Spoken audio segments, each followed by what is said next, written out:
Semoga kalian sehat selalu dan masih terus semangat belajar ya. Hari ini kita akan belajar mengenai materi batik. Nah, tujuan dari pembelajaran kita kali ini adalah yang pertama, peserta didik dapat memahami pengertian batik. Yang kedua, peserta didik dapat mengetahui alat, bahan, dan kegunaan dari alat batik. Yang ketiga, peserta didik dapat mengetahui fungsi atau kegunaan dari masing-masing alat dan bahan batik. Nah, bagi anak-anak yang memiliki ketertarikan di dunia membatik atau mengikuti kegiatan ekstrakurikuler membatik di sekolah, mari kita simak materinya. Batik berasal dari kata batik yang memiliki arti membuat titik-titik. Batik adalah bentuk gambar atau hiasan pada kain. Membatik adalah menggambar atau melukis kain dengan bahan lilin yang dipanaskan dan menggunakan canting atau kuas pada kain. Berikut adalah alat dan bahan. Nah, alat dan bahan ini biasa digunakan untuk membuat batik tulis. Yang pertama, kain mori, pensil, canting, malam atau lilin batik, zat pewarna, wajan dan kompor kecil, gawangan, dingklik, bandul, taplak, dan meja kayu.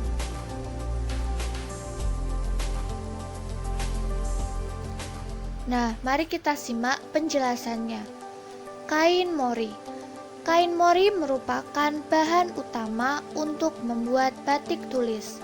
Kain ini berasal dari bahan kapas yang telah mengalami proses pemutihan dan memiliki klasifikasi khusus. Kain yang bisa digunakan untuk bahan batik tentunya adalah kain yang mudah menyerap zat-zat pewarna batik. Yang kedua adalah pensil. Pensil merupakan alat tulis yang biasa digunakan untuk menggambar sketsa pola batik sebelum dicanting dengan menggunakan malam atau lilin batik. Selanjutnya adalah canting.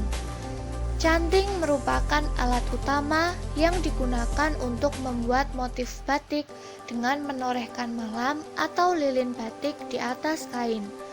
Kain yang biasa digunakan adalah kain mori. Bentuknya yang seperti cerutu ini terbuat dari tembaga dan kayu atau bambu. Canting memiliki 3 bagian, yaitu cucuk, nyamplung, dan gagang. Pembagiannya ada seperti di gambar berikut. Selanjutnya adalah malam atau lilin batik. Malam juga salah satu bahan utama pembuatan batik tulis. Malam tidak hanya digunakan untuk membuat batik tulis, tapi juga menjadi salah satu pembuatan batik cap. Malam atau lilin batik ini secara garis besar berfungsi untuk menutupi bagian tertentu agar tidak terkena pewarna, atau bisa juga disebut sebagai perintang. Nah, gambar di samping adalah gambar malam atau lilin batik, biasanya berwarna coklat atau kuning.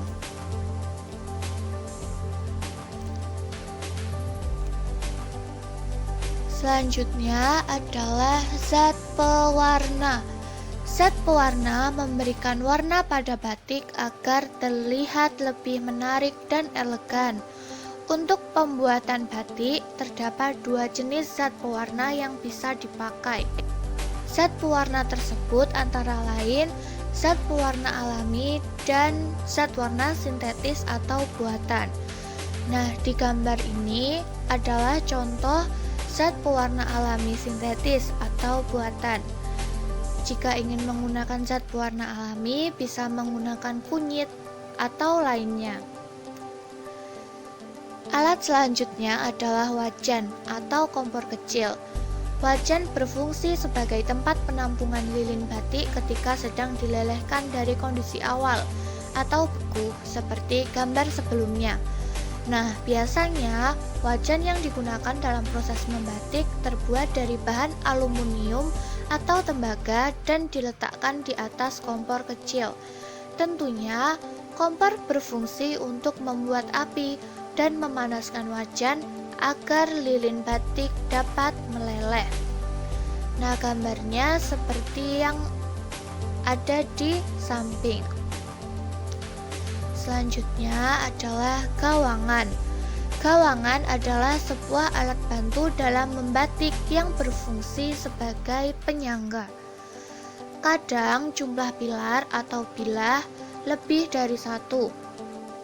Gawangan pada gambar di samping adalah gawangan yang memiliki jumlah satu pilar. Nah, fungsi utama gawangan tentu saja sebagai tempat untuk menaruh kain yang akan diberi pola batik. Kain yang akan diberi pola atau proses pembatikan pada umumnya disampirkan ke gawangan. Setelah itu, pembatik bisa memulai dari ujung kain untuk kemudian memberi pola dan melakukan proses pembatikan awal. Alat selanjutnya adalah dingle dan bandul.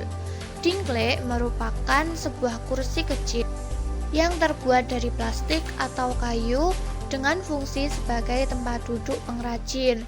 Dingle ini biasanya ukurannya kecil. Kemudian bandul. Bandul adalah alat pemberat yang digunakan untuk menahan kain batik agar tidak mudah bergeser ketika sedang dilukis dengan malam. Nah, bandul ini bisa terbuat dari kayu, besi, atau apapun yang bisa difungsikan sebagai pemberat. Alat selanjutnya adalah taplak. Taplak merupakan selembar kain yang digunakan sebagai alat untuk alas saat membatik. Alat ini ditempatkan di antara paha dan kain batik agar tidak mengotori pembatik.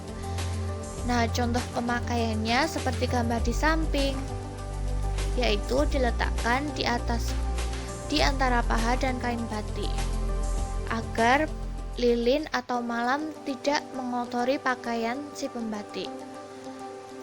Selanjutnya adalah meja. Meja kayu sering difungsikan untuk meluruskan atau meratakan permukaan kain sebelum dibatik.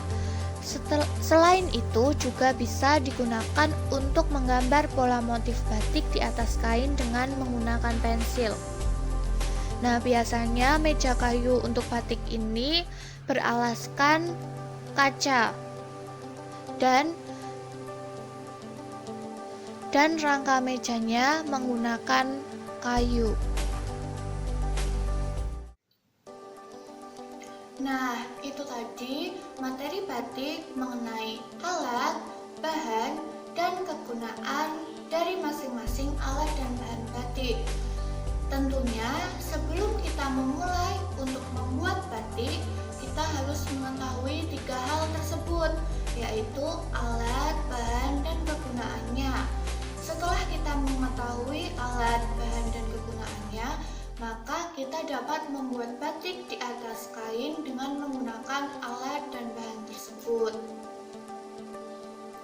Demikianlah materi batik yang bisa saya sampaikan.